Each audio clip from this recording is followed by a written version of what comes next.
Hello दोस्तों, मेरा नाम है शहजाद और आपका अपने चैनल पे बहुत बहुत स्वागत है। आज हम वीकली एनालिसिस करेंगे गोल्ड का और ये जानेंगे कि कोशिश करेंगे कि प्राइस का मूवमेंट नेक्स्ट वीक कैसा रहने वाला है और इस वीक प्राइस ने कैसा मूवमेंट हमें दिया है। मैंने जो पिछले हफ्ते में आपको एनालिसिस दिया था गोल्ड का, वो मैंने कहा था कि 3200 का प्राइस लेवल गोल्ड ने ब्रेक कर दिया है विद हाई वैल्यूम और उसके बाद में अब गोल्ड जो है वो ये एक इम्पॉर्टेंट जो रेजिस्टेंस आपको दिख रहा है यहाँ तक जा सकता है। और उसके पहले जो यहाँ पे एक बुलिश विंडो बनी हुई है, यहाँ पे मैंने बताया था कि ये एक बुलिश विंडो बनी हुई है, ये वाला एरिया। और अगर प्राइस इस बुलिश विंडो को फिल करके फिर से ऊपर जाती है तो फिर गोल्ड में एक अप ट्रेंड आ सकता है। और अगर प्राइस इस बुलिश विंडो को ब्रेक करके नीचे आएगी तो फिर एक डाउन ट्रेंड मार्केट में आ सकता है। लेकिन हुआ क्या कि इस बुलिश विंडो को प्राइस ने ब्रेक नहीं किया, बल्कि इसको जो यहाँ पे गैप क्रिएट हुआ था, एवरेज क्रिएट हुआ था, उसको फिल करके फिर प्राइस ऊपर चली गई। और अभी आप देख सकते हैं कि ये जो एक इम्पॉर्टेंट रेजिस्टेंस लेवल है यहाँ पे, जो समथिंग कुछ 3300 के आसपास का लेवल है, इसको भी प्राइस ने कल यानी कि फ्राइडे को ब्रेक कर दिया। और अब ये उम्मीद जताई जा रही है कि प्राइस 3400 का जो लेवल है ना उसको टच करेगी। ठीक है ना। तो अगर आप स्विंग ट्रेडर हो और अगर आपने यहाँ पे पोजीशन ली हुई थी और अभी तक आपने होल्ड किया है तो आप एक अच्छे खासे प्रॉफिट में चल रहे हो। लेकिन चूंकि मार्केट का जो मोमेंट है ना वो एकदम से स्ट्रेट फॉरवर्ड नहीं होता है, मार्केट यूं नहीं चलती है। या मार्केट ऐसा अगर आप चाहते हैं कि मार्केट मतलब एकदम से ऊपर जाती है यूं और यूं नीचे आती है, तो ऐसा मार्केट का मूवमेंट या फिर ऐसा उसका नेचर नहीं है मार्केट का चलने का। मार्केट जो चलती है वो हमेशा सांप की माइंड चलती है। कैसे सांप चलता है? यूं करता है, यूं करता है, यूं करता है, यूं मतलब वो रेंगते हुए चलता है, टेढ़े मेढ़े। ठीक है ना। ये एंट्री पॉइंट होती है, फिर कुछ लोग यहाँ पे एग्जिट करके प्रॉफिट बुक करते हैं, फिर यहाँ एंट्री करते हैं, फिर यहाँ एग्जिट करके।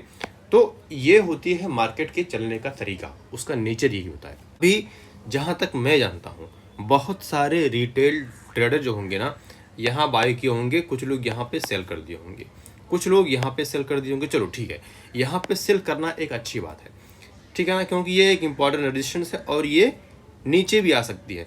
लेकिन जिसको मार्केट का नेचर समझ में आ गया वो मार्केट से एक अच्छा खासा पैसा बना लेगा। कैसे? अभी देखिए, यहाँ पे जिन जिन लोगों ने बाय किया हुआ था इस बुलिश विंडो पे, वो यहाँ पे सेल करके अपना प्रॉफिट बुक कर लिए होंगे। उसके बाद में यहाँ पे एक फ्रेश न्यू एंट्री होती है बड़े प्लेयर की, जो स्मार्ट मनी होते हैं, वो यहाँ पे ना ये प्राइस को जानबूझ करके नीचे लेकर के आते हैं। जानबूझ करके नीचे लाने का उनका सिर्फ एक नहीं 2-3 मकसद हो सकते हैं, लेकिन मैं आपको थोड़ा सा बताता हूँ। इसमें सबसे पहली बात क्या होती है कि यहाँ पे जो उन लोगों ने एंट्री की थी, यहाँ पे उन्होंने प्रॉफिट बुक करके बुक किए और प्राइस थोड़ी सी नीचे आई, इसको हम बोलते हैं रिट्रेसमेंट। ठीक है ना, इसको क्या बोलते हैं? रिट्रेसमेंट। अब यहाँ पे क्या होगा, जब वो प्रॉफिट को बुक करेंगे तो प्राइस नीचे आएगी, थोड़ी बहुत नीचे आएगी। यहाँ पे जितने सारे रिटेल ट्रेडर होंगे ना सब के सब यहाँ से निकल गए होंगे सिवाय स्मार्ट मनी के। अब प्राइस नीचे आई, अब देखिए अब यहाँ पे फिर एक फ्रेश एंट्री बनी। क्यों? लंबी बिग छोटी बॉडी, लंबी बिग छोटी बॉडी, लंबी बिग छोटी बॉडी, और ये कहीं ना कहीं एक अकोमुलेशन फेज बन गया बड़े प्लेयर के लिए ना, एक मस्त एंट्री पॉइंट बन गया। और फिर बड़े प्लेयर ने एक साथ ब्रेकआउट किया अच्छी खासी कैंडल के साथ में, ठीक ठाक वॉल्यूम के साथ में, और इसको भी उसने ब्रेक कर दिया। मेरे भाई यही तो होती है बड़े प्लेयर के फुटप्रिंट करने की पहचान, कि हम कैसे उनके फुटप्रिंट को पहचाने, हम कैसे उनकी साइकोलॉजी को पहचाने, हम कैसे उनके सोचने के तरीके को समझो। मैं कह रहा हूँ, कसम से बता रहा हूँ मेरे भाई, अगर आप लोग ना बड़े प्लेयर का मार्केट स्ट्रक्चर बनाने का तरीका समझ गया ना तो कसम से यार ट्रेडिंग में मज़ा आ जाएगा। वास्तव बता रहा हूँ मैं। देखो यार, ये 5 मिनट 2 मिनट 3 मिनट 15 मिनट इस पर ट्रेडिंग मत करो यार भाई, इसमें कुछ नहीं रखा है। मैं कह रहा हूँ कसम से, इसमें आपको कुछ दिखता ही नहीं है। मार्केट का रियल मूव इसमें आप देख ही नहीं पाओगे। बताओ आप मुझे क्या दिख पाओगे? 5 मिनट 10 मिनट 15 मिनट, इसमें आप मार्केट का रियल मूव क्या ही देख पाओगे? जितना अच्छा रियल मूव आपको 4 घंटे में दिखेगा, 1 घंटे में दिखेगा, 1 डे में दिखेगा, 4 आवर में दिखेगा, वीक में दिखेगा, उतना इसमें कभी नहीं दिखने वाला। और अक्सर रिटेल ट्रेडर ना भाई इसी 5, 10, 15 मिनट में करके अपना सारा का सारा कैपिटल गंवा देते हैं और लास्ट में कहते हैं कि ट्रेडिंग हमारे बस की बात नहीं है, वो एक जुआ है। जुआ नहीं है, ये एक बिजनेस है, और जब तक आप बिजनेस की तरह इसमें नहीं सोचोगे ना, तब तक आप इसमें सक्सेसफुल नहीं हो पाओगे।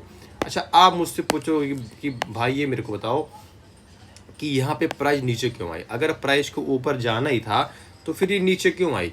तो देखो, इसका सिंपल सा रीज़न ये होता है, जो कि मैंने पहले बताया, जो भी यहाँ पर बड़े प्लेयर ने एंट्री ली हुई थी ना, वो यहाँ पर प्रॉफिट को बुक कर लिए। जैसे कि मान लो अगर यहाँ पे $100 1000 लॉट का उन्होंने एंट्री की हुई थी, तो यहाँ पे उन्होंने 500 लॉट को बेच करके अपना प्रॉफिट बुक किया, और फिर यहाँ पे एक न्यू एंट्री बनी, ठीक है ना। फिर ये $1000 की यहाँ पे $1000 की यहाँ पे न्यू एंट्री किए, और फिर प्राइस को ऊपर लेके गए। और इसको नीचे लाने का मकसद उनका ये होता है कि जो भी रिटेल ट्रेडर हैं जिन्होंने यहाँ पे एंट्री की थी, या फिर कुछ लोगों ने यहाँ पे एंट्री की थी, या फिर कुछ लोगों ने यहाँ पे एंट्री की थी, उनका एसएल यहाँ लगा होगा, या फिर जो जिनके पास बहुत बहुत अच्छा खासा पेशेंस होगा, यहाँ पे एंट्री करके यहाँ पे अपना ब्रेक इवन लगा दिए होंगे, तो उनका एसएल खाएं और हमें एक अच्छी खासी फिर से सस्ते में माल मिले, हम फिर से खरीदें और फिर हम ऊपर लेकर के जाएं, ठीक है ना। तो ये एक रिट्रेसमेंट होता है, मार्केट चेक करना चाहती है कि सेलर कितने स्ट्रांग हैं। अब देखिए यहाँ पे जो है ना, यहाँ पे बड़े प्लेयर ने चेक किया, मार्केट को चेक किया कि यार प्राइस कितना नीचे जा सकती है, कितना नीचे प्राइस जा सकती है। फिर उन्होंने देखा कि ये एक ऐसा लेवल है जहाँ से प्राइस नीचे नहीं जा सकती, क्योंकि तो फिर उन्होंने इसको एक बेस्ट बाइंग प्राइस लेवल बना लिया, और फिर यहाँ से एक ठीक ठाक कैंडल बनी। ये देखिए अच्छी खासी कैंडल, ठीक ठाक वॉल्यूम, और प्राइस फिर से अप, और अब आप यहाँ तक का प्रॉफिट या फिर टीपी एक्सपेक्ट कर सकते हैं। ओके, तो ये था आज का गोल्ड का प्रीव्यू और पिछले एक हफ्ते का मार्केट साइकोलॉजी और उसका चलने का नेचर। अभी आप कम से कम 3440 तक का लेवल टीपी के लिए एक्सपेक्ट कर सकते हैं। और अगर फिर मैं आपको बता रहा हूँ, अगर आपने यहाँ पे बाई करने का सोचा है, तो फिर आपका एसएल यहाँ होना चाहिए। आप भले ही कम लॉट से ट्रेड करें, लेकिन आपका एसएल यहाँ होना चाहिए। यहाँ भी लगा सकते हैं टाइट एसएल, लेकिन ये हिट होने के चांसेस ज़्यादा हैं, क्योंकि जब ये ब्रेकआउट करेगी तो बहुत सारे रिटेल ट्रेडर ना यहाँ पे फिर से एंट्री लेंगे और अपना एसएल यहाँ लगाएंगे, और फिर इस कचरे को साफ करने के लिए बड़े प्लेयर एक अच्छा खासा नीचे प्राइस को लाएंगे, ये सारा कचरा साफ करेंगे और फिर अपन जाएंगे। तो मैं आपसे ये कह रहा हूँ, अगर आपको यहाँ पे ट्रेड लेना ही है, देखिए ये चीज़ें हो भी सकती है और ना भी हो सकती है, लेकिन 90% केसेस में ना ऐसा होता है।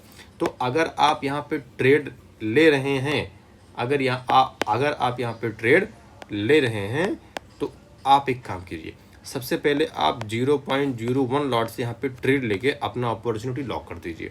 फिर अगर प्राइस ऊपर जाती है तो आपका ये ट्रेड प्रॉफिट में रहेगा, और अगर प्राइस नीचे आती है, जैसे कि मान लो अगर वो थोड़ा सा जो रिटेल ट्रेडर है, अगर उनका स्टॉप लॉस हंट करने के लिए आती है ना, तो फिर आपका एसएल यहाँ होगा, ठीक है ना। फिर आप यहाँ से आप एक न्यू एंट्री ले सकते हैं।